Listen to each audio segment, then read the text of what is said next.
And we're off. So Breanna, take it away. Okay. So I'm going to start by dropping the link to the presentation in the chat just so everybody has it if they want to um, pull it up and go along with me. Um, so today we're going to talk about ways that we can escape just the boring worksheet type classroom and use something called digital escape rooms. So I'm Breanna Adams. I teach fourth grade at Kirksville Elementary. This is my 21st year teaching.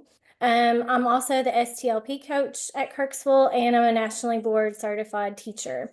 My Twitter handle is there if you want to tag me. I'm not sure the lingo for tweeting, but whatever you do, I use it just for this, so it's not something I use a lot. So, but I put that there in case you wanted to know. Um, I'm always looking for different ways to engage my students. And so I found that the digital escape rooms are a great way to engage my students, and it's a great way for me to quickly be able to assess what they know. So we're going to talk today about a few different things. We're going to talk about what digital escape rooms are, how using them can be beneficial in the classroom. I'm going to go through step by step how I create them using Google Forms and how I use them with my students. And then I'm going to share some materials with you, excuse me, at the end, and then give you time for questions. But feel free if you have questions as we go along to unmute and let me know, and I'll be glad to answer those. So starting out, what are digital escape rooms? So they're just an interactive way using puzzles to host platforms where participants solve challenges to escape a room. Personally, I don't really like real life escape rooms. They're not my thing, but I do love using them with my students, and my students seem to love them. It's a fun way for kids to think that they're playing a game.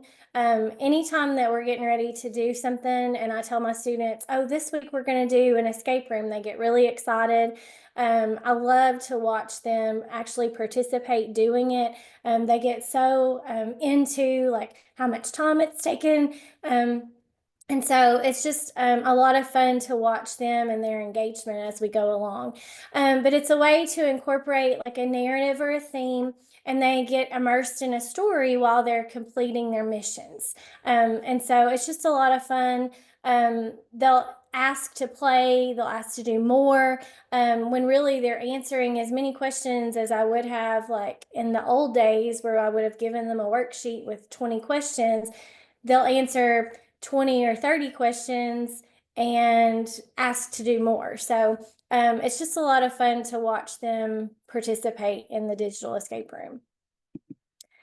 Um, so how can they be beneficial? So one, they're less time consuming to set up. So when I used to do escape rooms years ago with the locks, and you had like the whole classroom set up and everything, it took a lot of time, and it was expensive because you had to buy all the things. I used to buy them off Teacher Pay Teacher. And it just got to be expensive, and it was like a one-time use kind of thing.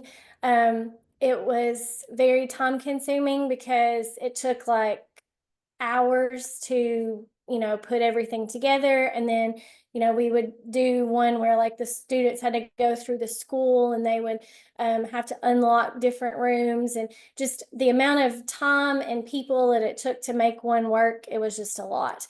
So using the digital ones are way less time consuming. They're a lot cheaper. I can reuse them. So like once I've made one, I can use them over and over again. It gives immediate feedback for the students because they know immediately when they hit submit, if they didn't get it right, they don't get to go to the next room. So they know they have to go back and look at the questions again. And it's easy. You can do this for all ages. you just vary your puzzles. And then it's a way just to encourage learning. Like I said before, my students just really enjoy um, learning this way. You can use this as a review. You can use it as introducing new material. So there's lots of ways that you can use these rooms. So the first question a lot of times I get asked is, where do I get my questions? So I use ChatGPT.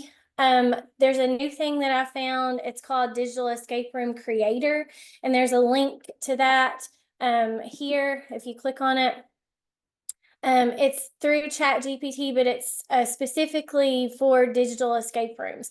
And so if you put something in, like if you type something in down there at the bottom, and you're asking it to help you make puzzles or whatever, it's geared more just towards the digital escape room. So like I did, I'm getting ready to read the novel Hoot, and so I wanted to make an escape room for that.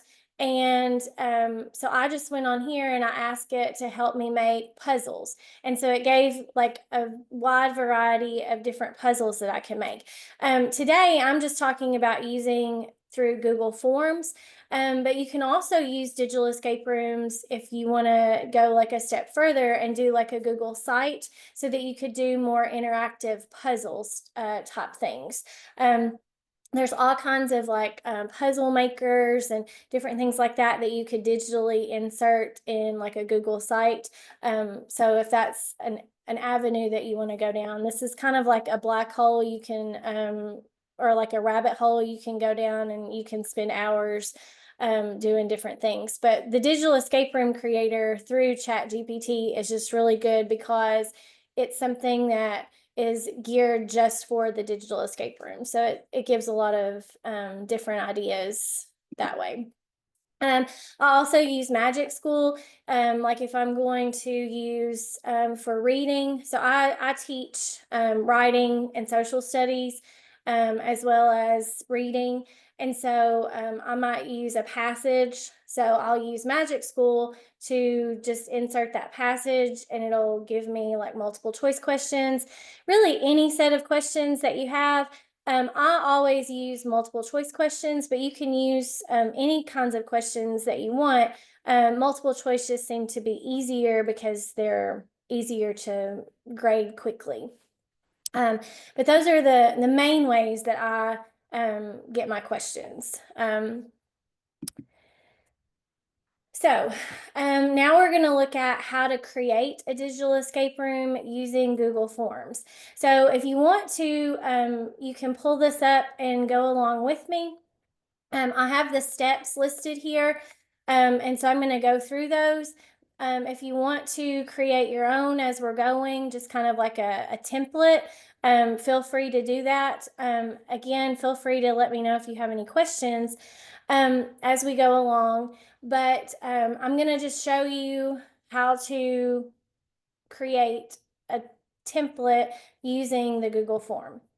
But before we do that, I want to show you two that I've created recently.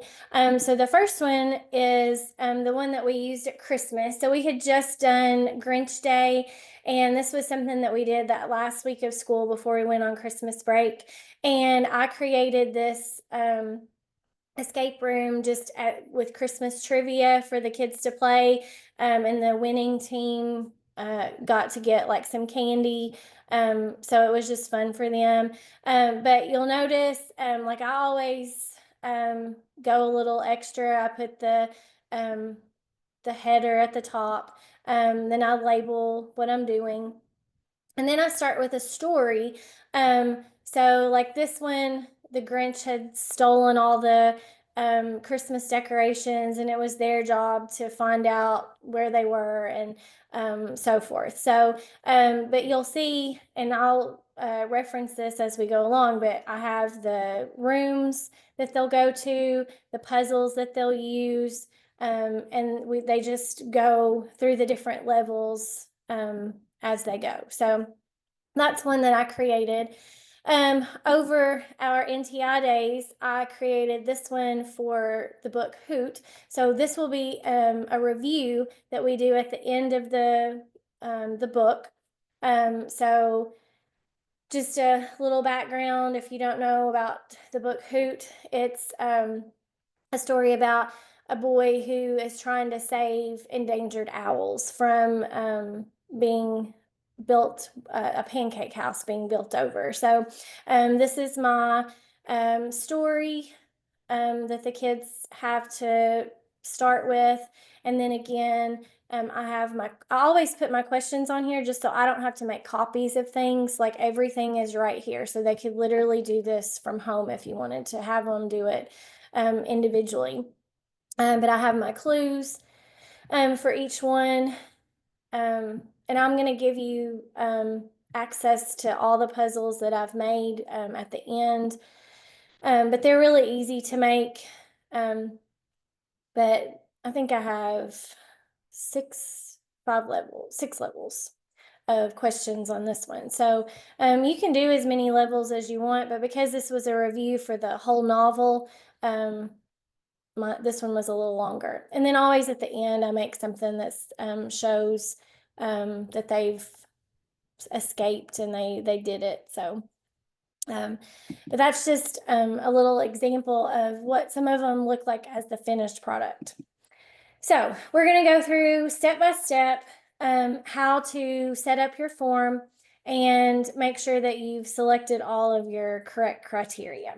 So when you open a Google form, you want to, in the settings, so if you look at it, you've got questions, responses, and settings. So if you go to the settings part, you're going to make it a quiz.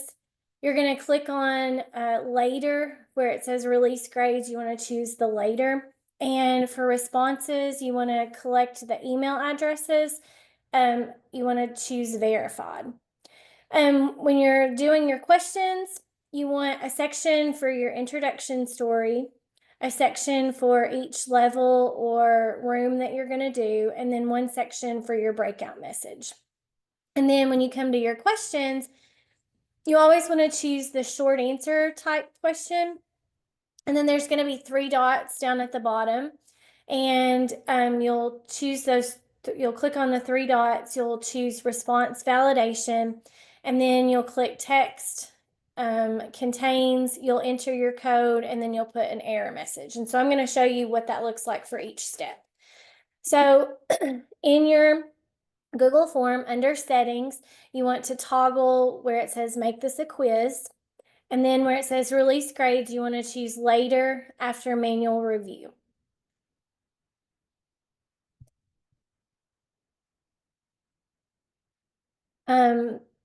So after that, then you'll go down to the next section and you're going to go to responses. And where it says collect email addresses, you want to do the drop down box and make it say verified.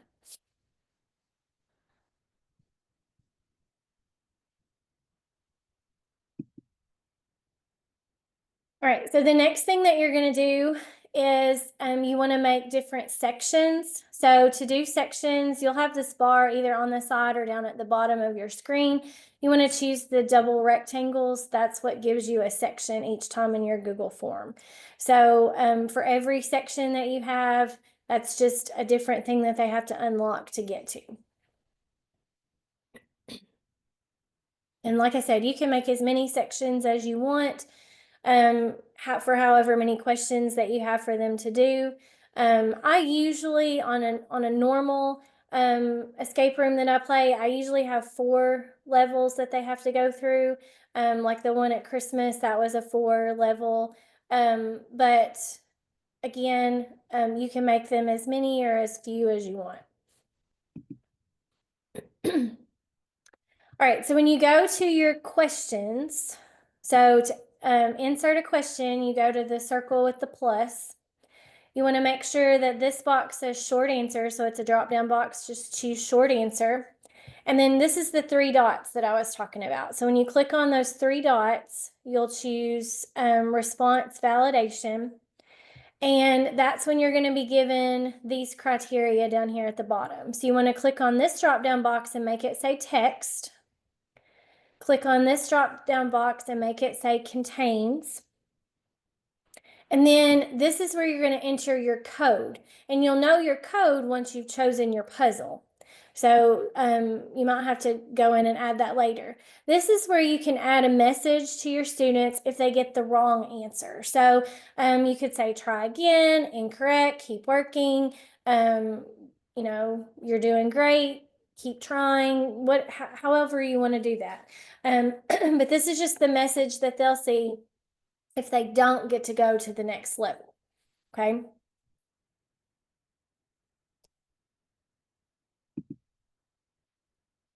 All right, so this is what I would put in a question or in a section. So I would label my section either level or room or whatever you want to do, but you'll label your section. And then I always enter my questions that they're going to use because, like I said, I don't want to make copies and have to have those for each group that does them because I teach 4 different classes in a day. So I don't want to have to make copies for everybody because they're just going to throw them away. It wouldn't be something that I would take up from them anyway. So I just put a picture. So I create my questions in Google Docs or whatever you want to use. And then I just do like a screenshot of those and I post it as an image. And then I put my question. So this is my, I always label it so they know what they're doing. And then this is where I put my puzzle. And then you can see down here at the bottom, this is where I have my, the text contains, and this is the code. This would be what they would come up with. So if they answer each of these questions, they should come up with this code. And then this is what they would see if they didn't get it correct.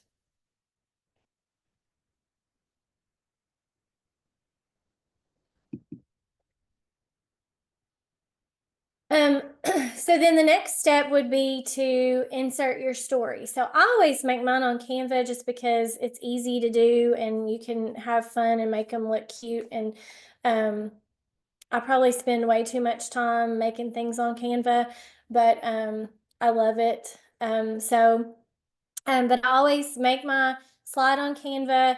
Like I said, this one was something we did for Grinch Day. So I, chose the Grinch and added to, and then you're going to choose your image. So again, along this bar, if it could be on the side or it could be down below, but you're going to choose this one that shows the picture, and that's where you'll insert your slide as a picture.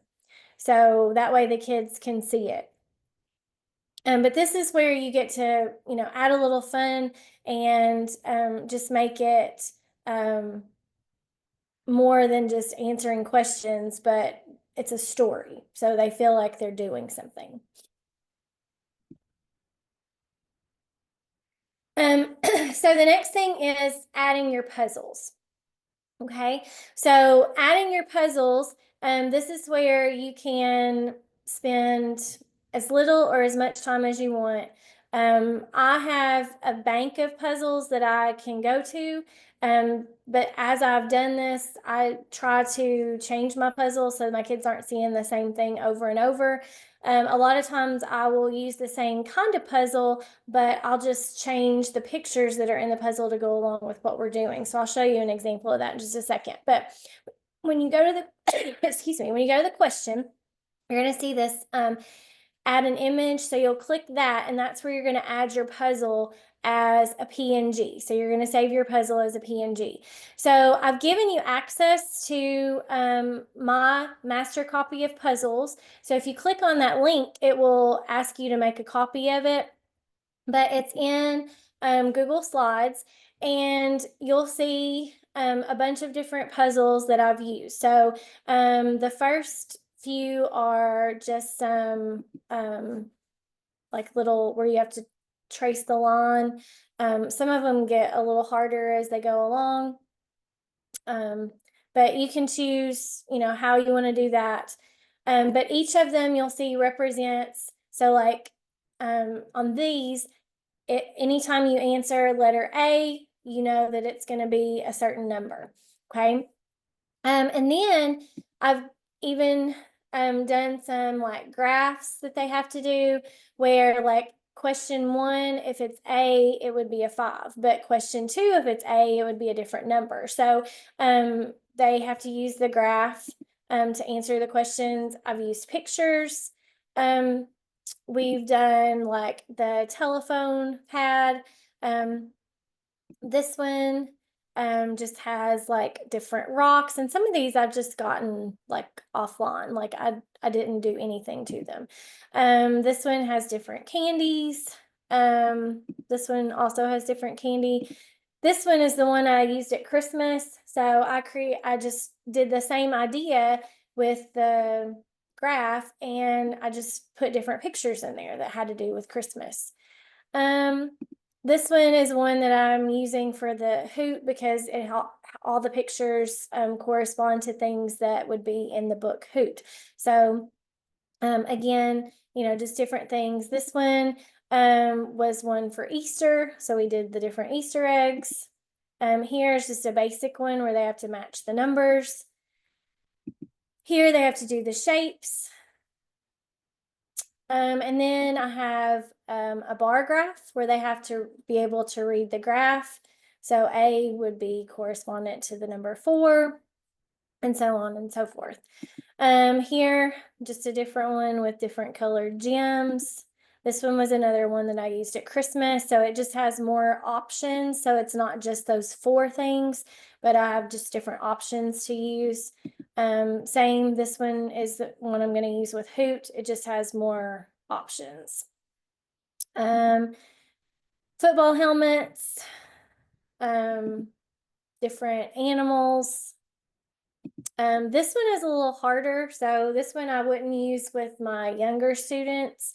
This one takes a little more thought. So like this one, to know what A is equal to, you have to add 2 plus 1. You can change that to multiplying if you're doing math, dividing. You can move it around. So this one is a little harder of a puzzle to solve. Another graph example, and you can make all kinds of graphs on like through Excel. You can make a graph really easy. This one, they use the dice. So for each question, like question 1, 2, 3, and 4, I created the locks. So they had to use the different locks, and you can go back and change the numbers. This is going to be the first time that they do this, so I kept all the numbers the same, but you can go back and change them. And like I said, make it more complicated or easier. Really anything where they have to match like the number and the letter is a great way to do a puzzle. So any of those puzzles work. But again, you will, so if you choose to use this puzzle, you would go to, file and download, and then you're going to choose where it says PNG. And so that's where you would download as a PNG file so that you can add it to your question. So like I said, once you've downloaded it, you just click on that image edition and you'll add, and that will put your puzzle in there. So this is what it looks like once I've added my puzzle in. I've labeled my question, what it's for. I've made sure that I've put text contains, and then you want to put your code in. It's very important that you make sure that you do this part, like don't leave this part out, because if you don't put that in, everybody gets to move to the next section. And so they could have wrong answers and they're still getting to move through. And I know this because I made that mistake myself. I forgot to do this on an escape room, and I was like, why are these kids getting finished so quickly? And I realized that I had forgot to go down and do the 3 dots, and everybody was getting through no matter what answer they had. Because as I was monitoring the room, I was like, these kids don't have the right answers. Why is it letting them do that? And then I went back and looked, and it was my mistake. So just make sure that you do that. That's a very important part. Hey, Brianna, you got a couple questions there. Okay. Can you go back over how we can get to your slides to make a copy? And Uh, then you may have responded to that one. We had a troubleshoot issue going on there and I had to take a call, but do you have oh, them, then you have them do these independently or with partners and groups is the second question. okay. So what was the first question? Can you go back over how we can get to your slides to make a copy? Oh, Oh, and Alexandra looks like she put here are the slides. There you go. So, oh, okay. all right. And so the second question was what? I'm Do sorry. you have them do these independently or with partners or groups? So I've had them do multiple ways. Most of the time, I have them do them in small groups. They'll be like their table groups. They'll work together with their tables. But you can have them do them individually. Like I said, you could do this and assign it as something they could do over NTI days if you wanted, because they're gonna not be able to get from one level to the next unless they get all the answers correct. So that's something that you can do, and then you could have them like send you what the final code is. And then you could have them do them as partners. So it's really however you want to set it up to do. I think they have more fun doing it as a group, just because it feels more like a real escape room. Like if you go to an escape room somewhere, you're doing it as a team. And so a lot of times I'll do it as a team, and I'll say the first team that finishes gets a piece of candy, or gets this many bonus points, or whatever we're doing. And so it just adds a little incentive to try to get finished first. But they're really you can do it any way that you want, really. Um, so um, Okay, we went through choosing our puzzles. And so this, how do I use escape rooms? So I do it as a review. Most often, that's how I do escape rooms, is to review content that we've done, to do like test prep at the end, um, at the end of the year. I've made some, like this is some different ones that I've made. I have a reading one. So this is a reading one that I made. Where they were just so I put the passage. So again, I don't have to print out anything. Everything is right here. So I've given them the passage, and actually I did this completely with Chat GPT. So I told it I wanted it to make me a story that was on fifth grade level, because I was teaching fifth grade at the time. It was fifth grade level, and I wanted it to cover certain standards. And so this was like a review when we came back from Christmas.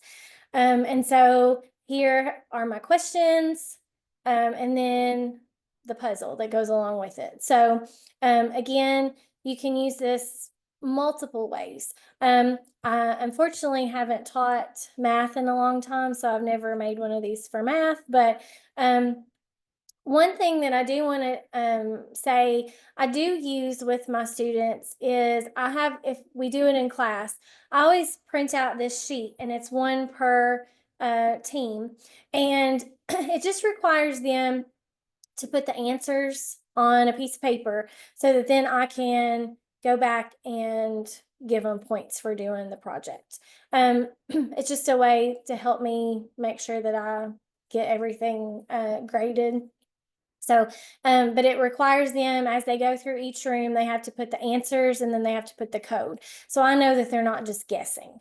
So that's one thing that I do use. Um, but again, you can use it as individual assignments. Like I said, you could use it for NTI work if you wanted to make one and just test it out and see how it goes. End of the unit test. It could be, you could use it for a test, just a different way to test your students. Or you could even do it to introduce new material. I've not personally done it to introduce new material. I think it would probably be a little more difficult for the students, just because they don't have knowledge of the content, but you definitely could work it out as a way to do that. So, like I said, I use these um, all the time with my students. They really enjoy them. Um, and so I hope that maybe today that you have gotten some information. One thing that I do want to share with you that I also add in is when you go to settings, and let me remember where it is, presentation. So under the settings and under presentation, I always give a confirmation message. So this is what they'll get once they've hit submit that last time, and they have gone through all their levels. They'll have a final code word. And so this is something that I make them, like, in order for them to be completely finished with their um, escape room, they have to be able to get this answer.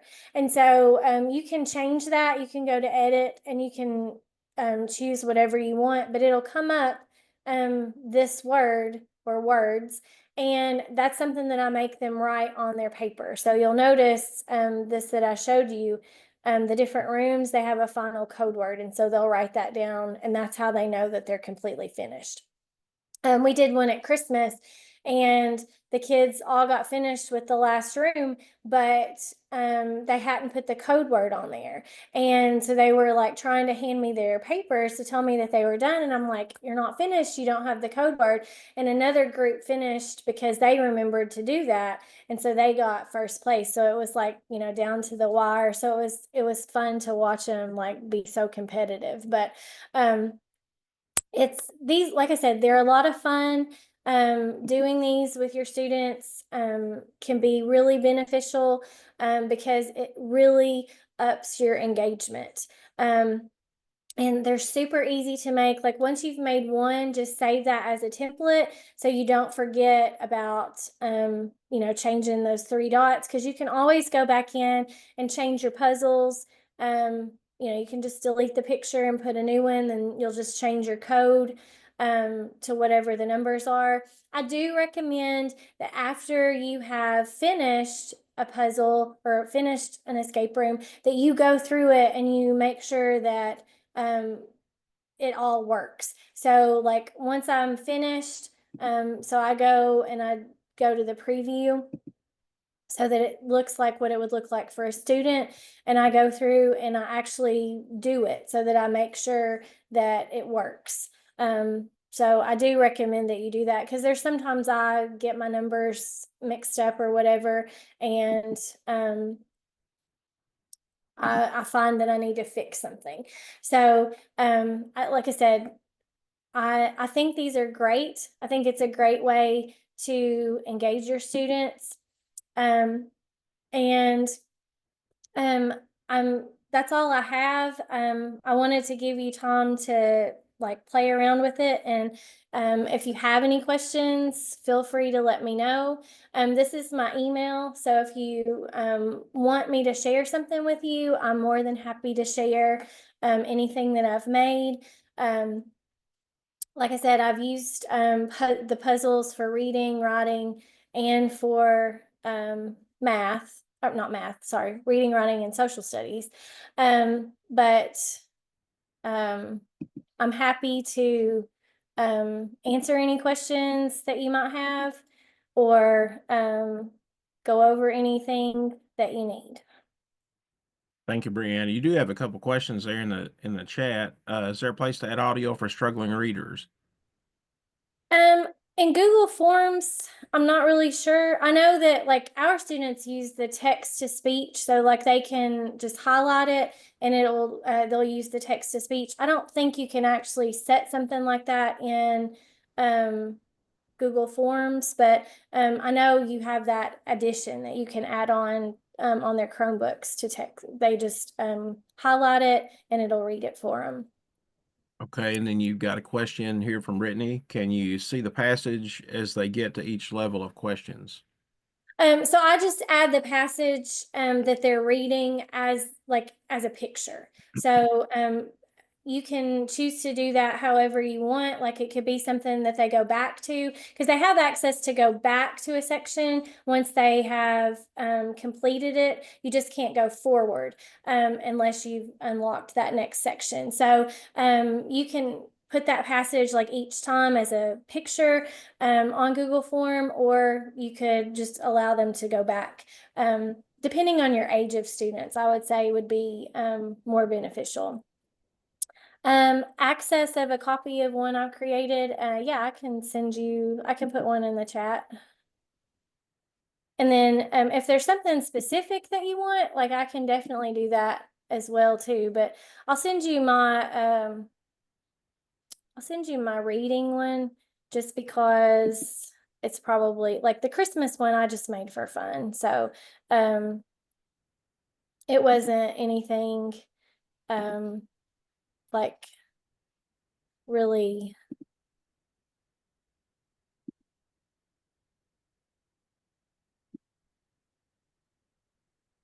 So I'll put that in the chat so that you can have access to it. And then again, I don't mind to send you, like if there's something specific that you want, I don't mind at all to send you things I've created. So I was just looking to see if there are any other questions.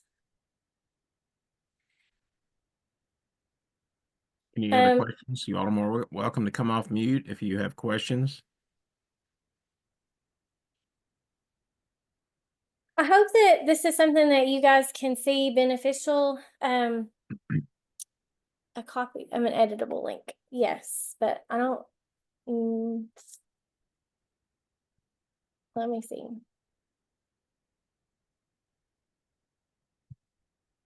You should just be able to copy the URL and then, change edit to copy. Yeah, I think that would work. yeah.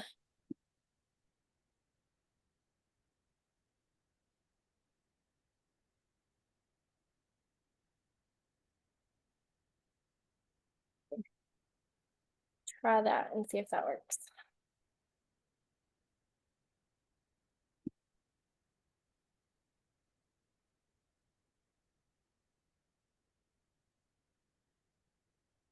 But I hope that you can see some benefit in this. And even, like I said, I just teach 4th and 5th grade students. So I haven't ever tried it with like younger kids, but I think that you could make it work. Just your puzzles would probably have to be a little easier.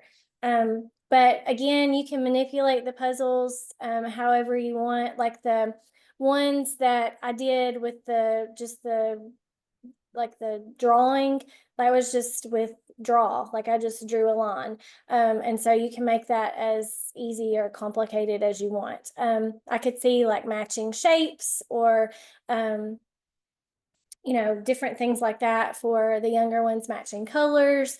Really whatever you're doing, you can make it work. So I too had spent a lot of money. I buy so many things on Teacher Pay Teacher, and then I get them and I'm like, this really isn't what I need. So then I wind up making it myself. So this has been a great way for me to add something new for my students to do. But once you make the first one, again, like I said, just save that one as a template, and then you can just go from there. So, but I want to thank you guys for being on here today. And again, if I can help you, I'll put my email again. So if there's any questions that you have,